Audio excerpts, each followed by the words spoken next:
بسم اللہ الرحمن الرحیم۔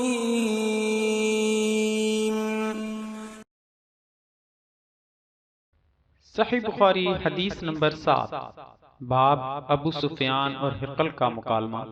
رسول اللہ صلی اللہ علیہ وآلہ وسلم کا ہرقل کو خط مبارک۔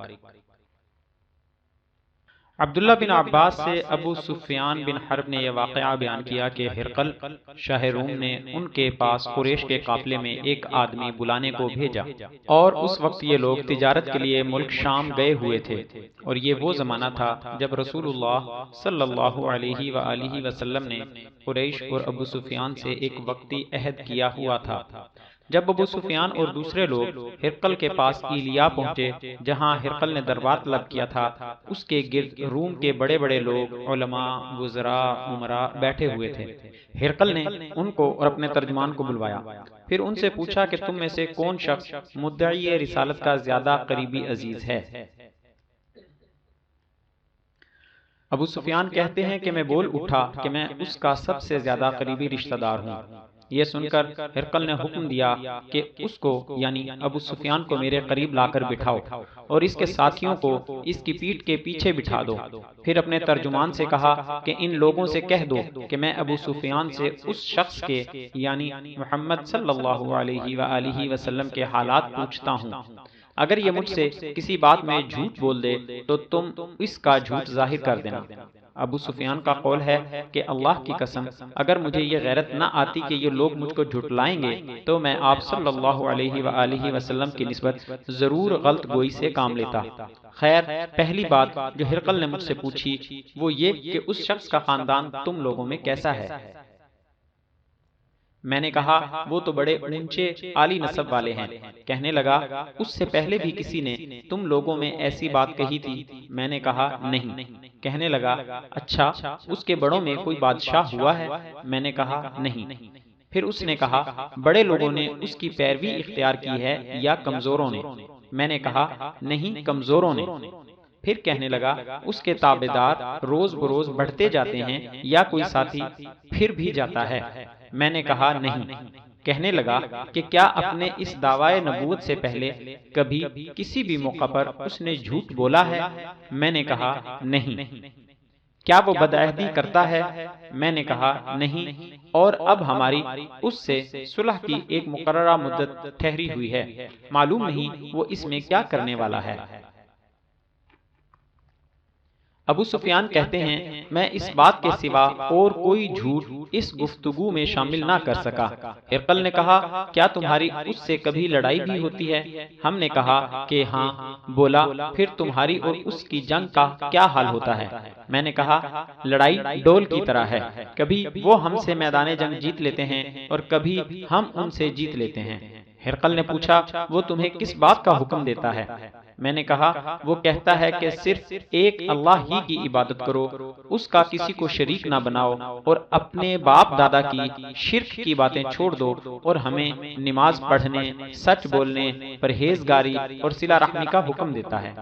یہ سب سن کر پھر ہرقل نے اپنے ترجمان سے کہا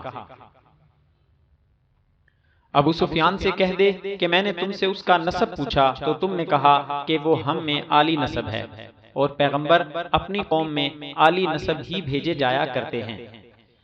میں نے تم سے پوچھا کہ دعوی نبوت کی یہ بات تمہارے اندر اس سے پہلے کسی اور نے بھی کہی تھی؟ تو تم نے جواب دیا کہ نہیں۔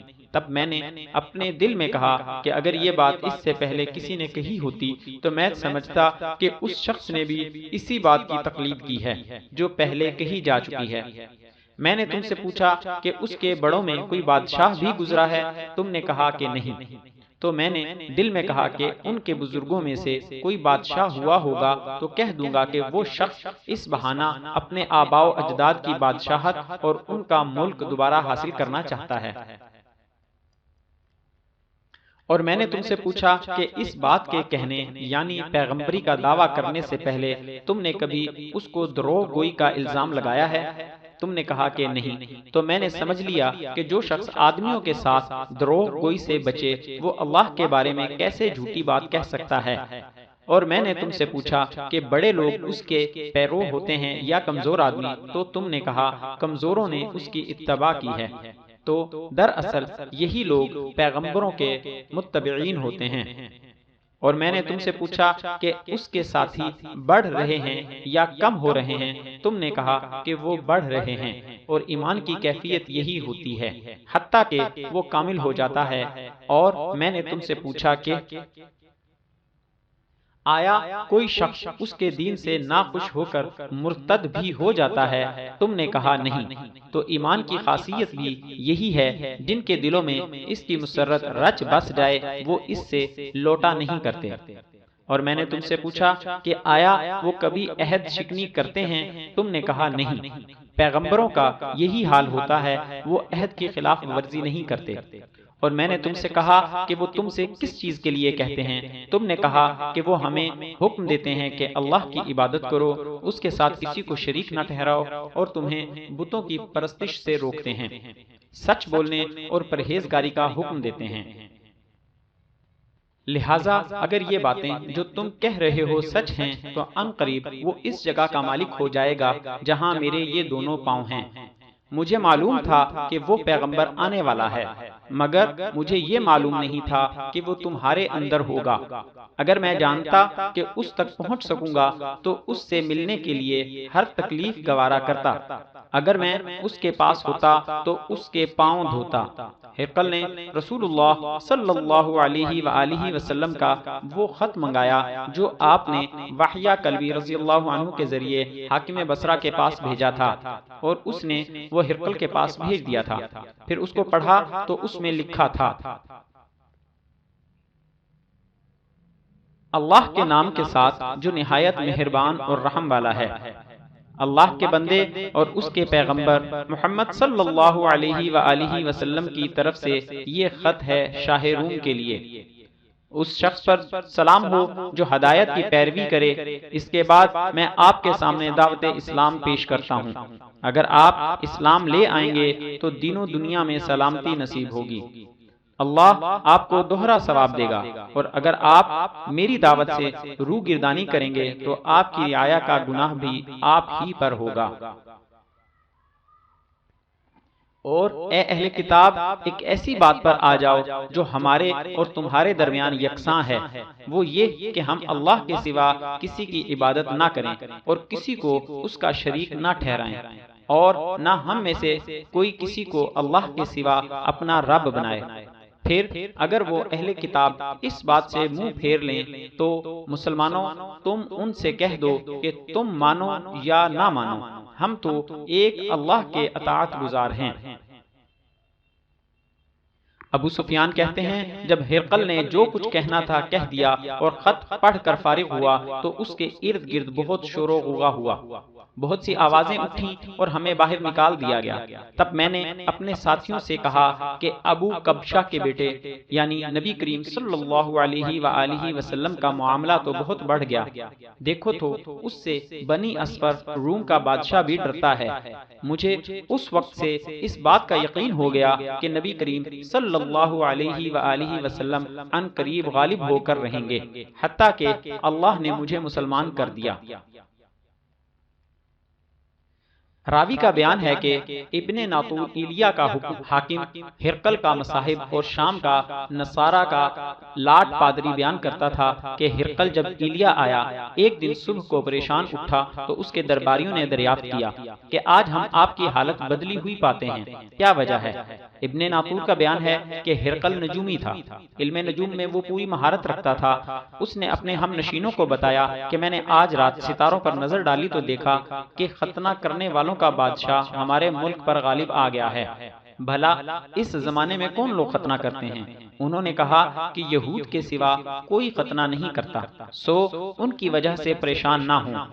سلطنت کے تمام شہروں میں یہ حکم لکھ بھیجیے کہ وہاں جتنے یہودی ہوں سب قتل کر دیے جائیں۔ وہ لوگ انہی باتوں میں مشغول تھے کہ ہرقل کے پاس ایک آدمی لایا گیا جسے شاہ غسان نے بھیجا تھا۔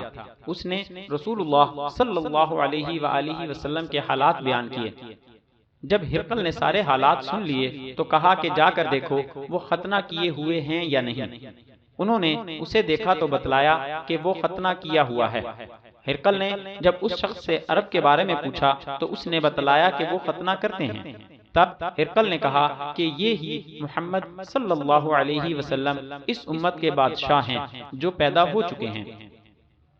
پھر اس نے اپنے ایک دوست کو رومیہ خط لکھا، وہ بھی علم نجوم میں ہرقل کی طرح ماہر تھا۔ پھر وہاں سے ہرقل حمص چلا گیا۔ ابھی حمص سے نکلا نہیں تھا کہ اس کے دوست کا خط اس کے جواب میں آ گیا۔ اس کی رائے بھی نبی کریم صلی اللہ علیہ وسلم کے ظہور کے بارے میں ہرقل کے موافق تھی کہ محمد صلی اللہ علیہ وسلم واقعی پیغمبر ہیں۔ اس کے بعد ہرقل نے روم کے بڑے آدمیوں کو اپنے حمص محل میں طلب کیا اور اس کے حکم سے محل کے دروازے بند کر لیے گئے۔ پھر وہ اپنے خاص محل سے باہر آیا اور کہا، اے روم والو، کیا ہدایت اور کامیابی میں کچھ حصہ تمہارے لیے بھی ہے؟ اگر تم اپنی سلطنت کی بقا چاہتے ہو تو پھر اس نبی کی بیعت کر لو اور مسلمان ہو جاؤ۔ یہ سننا تھا کہ پھر وہ لوگ وحشی گدھوں کی طرح دروازوں کی طرف دوڑے، مگر انہیں بند پایا۔ آخر جب ہرقل نے اس بات سے ان کی یہ نفرت دیکھی تو ان کے ایمان لانے سے مایوس ہو گیا، تو کہنے لگا کہ ان لوگوں کو میرے پاس لاؤ۔ جب وہ دوبارہ آئے تو اس نے کہا، میں نے جو بات کہی تھی اس سے تمہاری دینی پختگی کی آزمائش مقصود تھی، سو وہ میں نے دیکھ لی۔ تب یہ بات سن کر وہ سب کے سب اس کے سامنے سجدے میں گر پڑے اور اس سے خوش ہو گئے۔ بالآخر ہرقل کی آخری حالت یہ ہی رہی۔ ابو عبداللہ کہتے ہیں کہ اس حدیث کو صالح بن قیسان، یونس اور معمر نے بھی زہری سے بیان کیا ہے۔ مزید اسلامی معلومات حاصل کرنے کے لیے ہمارے چینل کو سبسکرائب کریں اور ہماری ویڈیوز کو لائک اور شیئر ضرور کریں۔ شکریہ، جزاک اللہ خیرہ۔